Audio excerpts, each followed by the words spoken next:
My name is Ashley Brooks, and with my team of 5 other investigators, we will be taking you on an exploration of some of Maine's most haunted locations. We'll seek to find places with notable paranormal history, a side of the great state of Maine that's rarely talked about. Is it haunted or not? Come with us and find out.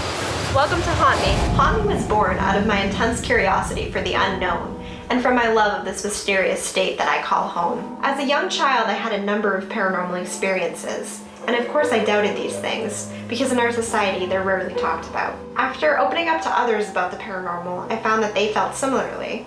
A lot of people are having these experiences, they're just not talking about them. I wanted to open up that channel so that others would know they're not alone. I gathered 5 of my most adventurous Maine-born friends to help me on this quest. All of us have different beliefs and skill sets, but I knew that together we would make a well-rounded team. So Ty and Carol, I know that you were in a paranormal investigation group in Maine before, so I think that you would be able to teach us a lot of valuable things. Yeah, I mean, on my last team, I was the audio analyst, and so what I did was a lot of work with EVP, so I was able to find evidence that way by recording sound and stuff like that. Carol, I could use your expertise as well. Okay, yeah, I've done some research in some Maine locations, so that might be able to help. Yeah, maybe you could help us find some places to investigate. Sure. And Sean, you have a really keen eye and you love art, so I think that you'd be good as sort of like a visual evidence analyst. Oh yeah, definitely. So Caitlin, I know that you're really empathetic and sensitive toward people and spirits, so I think that'd be really useful. Carol and Ty come from a team with a scientific background, while Katie and Caitlin are interested in more metaphysical techniques. I think having both of those ends of the spectrum will be helpful and more interesting, and maybe both sides can learn something from the other. It would be really interesting to have a team with like a science basis as well to sort of validate the feelings that I have. So Katie, I know that you're very interested in the occult and sort of mystical things, so maybe you could provide a research basis for that type of stuff too. Yeah, that sounds awesome. Well, now we just need a place to train at and sort of investigate for the first time. Somewhere that's going to be kind of safe for us and where we can actually get some evidence. Does anyone have any ideas? Well, at my mom's house, a lot of stuff happens, and that's where we train Ty. Carol's house seems like it will be a really good place to hone our skills and learn how to do each of our jobs for future investigations. Ash was talking about a safe but active place that would be good for training, so I suggested my mother's house because growing up there I've had plenty of experiences, but I've never felt in harm's way, so I thought it would be good for our new group to go there and practice.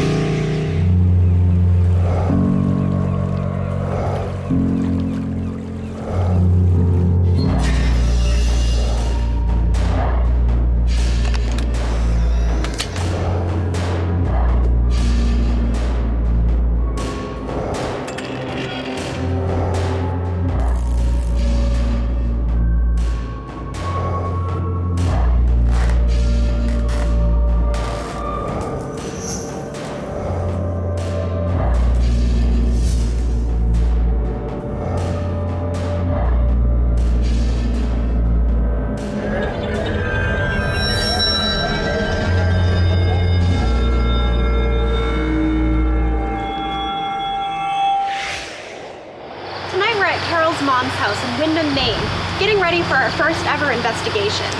We have both experienced investigators mixing with enthusiastic rookies, but I know that each one of us has something we can teach and something that we can learn from one another. This house is the perfect setting for our team to come together for the first time. Let's hope we can get some great evidence without getting hurt. So Carol, you grew up in this house. Can you tell me some of the hot spots in it? Yeah, the basement, the dining room, and this staircase connecting the two. My sister Madison's room is one. She's uncomfortable in there a lot. When she was about 4 or 5, she saw 2 little girls about that same age in the basement and asked if she could play with them. So both you and your sister have had experiences then? Yes. What about your mom? Yeah, she has too. She'd love to tell you the story. My name is Jen Elliott, and I've lived in this house for 10 years. Literally, when we were moving in, we were moving boxes in, and I saw a full-body apparition to the point where I thought someone was here helping us move. This area used to be a quarry also, back in the mid-1700s, and a lot of the stones for foundations in the area were quarried right out back of the house. We've had activity in my daughter's room. We've heard voices in there, someone calling your name. In the dining room here, the room that we're in right now, we've heard voices. Also down in the basement in the family room, we've had voices and shadow people. On the stairway, we've had movement, voices, we've seen shadow figures, and at the bottom of the stairs is where I saw a full body apparition. We investigate in total darkness, so we'll need a way to record evidence to share with our viewers. In order to do this, we'll be using infrared cameras, which film in black and white. That way, we'll be able to pick up evidence that would normally be outside of the spectrum the human eye can detect. All right, everybody, so we're gonna split up. We're gonna have 3 people on the first floor on this floor and 3 down in the basement. And we're just gonna go around, we're gonna record, we're gonna get some footage, and we're just gonna kind of just explore through the rooms in the dark. Hi, Katie and Sean will start in the basement, and Carol, Caitlin, and I will start on this floor. Why don't you move something around? Don't be so shy. We can play a game. Why don't you come hit the end of this flash? Half the top of it into the flash, okay? I just want to talk to you. We're friendly. What is it about the house that you like? Did you live here? Did you live here before the house was here? EVPs are also called electronic voice phenomena. Some people believe that spirits can manifest their voices by manipulating electromagnetic energy, but unfortunately this can't be detected by the human ear. So instead we use digital audio recorders. The copper coiling inside these recorders does react with electromagnetic energy, recording sounds that we otherwise would miss. Therefore, when we listen to our recordings back later, we'll be able to pick up on messages that spirits might have left behind for us. But that's you. Hold on. We'd like to know. Did you? Yeah. I'm feeling it pretty good right now. I was sitting at the landing on the top of the stairs. Is the cat down there? Is the cat? Okay, then shine the light. Shine the light right here. Right here. I just saw something go right here. At the very bottom, I saw like the size of a cat, a shadow just run across the bottom. I've seen shadow figures like that before, different sizes, and just out of the corner of my eye. Ash, for Carol? Yeah. I want one of you guys in this corner with your back to the wall. I don't know what happened. I was thinking really, really hard about being touched, and then I thought I felt something. Okay. We heard a ting, the door moved. Okay. The door moved in Madison's room. Yeah. Okay. Charlie and I were standing right next to it and didn't even notice till she said something. So we should start in there. That ticking noise. Yeah, what is that? I thought it was the cat footsteps at first, but it obviously isn't. Cat is investigating something serious behind that door. You can come out from behind the door. We all welcome your presence. Why is it this area of the house? What's this area mean to you? I thought I just saw something on the corner of my eye over there. Where? Over there, but I can't be sure. Oh my god, something ice cold is moving through me. Well, we were sitting downstairs and I felt a cold spot after a few minutes and Ash felt a cold spot. It's coming from behind me, like the corner. Yeah, I'm just gonna check for a draft.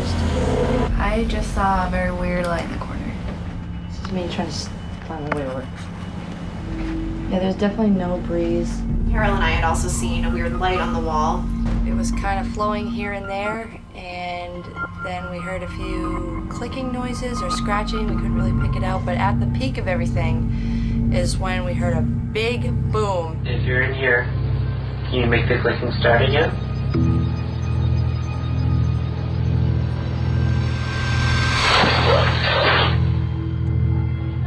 Oh my god! What was that? What the?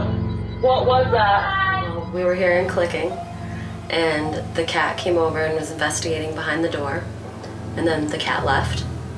And I said to Ty, the clicking has stopped, and Ty said, if you want to make another sound, now would be a good time.